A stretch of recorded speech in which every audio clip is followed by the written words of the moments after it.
নমস্কার বন্ধুরা, বাঙালি ঘরকন্যায় আমি আজকে কুলপি বানাচ্ছি।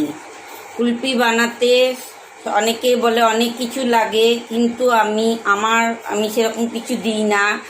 রেড কাউ দুধটা নিই, তার মধ্যে 2 প্যাকেট আমুল দুধ গুলে দিই, আর তোমাদের স্বাদ মতন চিনি, যেমন মিষ্টি খাবে, হ্যাঁ, আর একটু সামান্য লবণ ব্যালেন্স করার জন্যে দিয়ে ভালো করে জাল করে, একটু ঘন করে জাল করে বন্ধ করার আগে তোমার এলাচের দানা থেতো করে ছিটিয়ে দিয়েছি।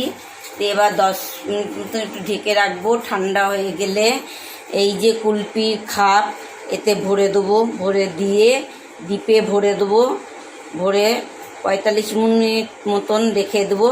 রেখে দিলেই আমাদের কুলপি হয়ে যাবে। তোমরা করে দেখো কেমন হয়, দিয়ে আমাকে জানিও।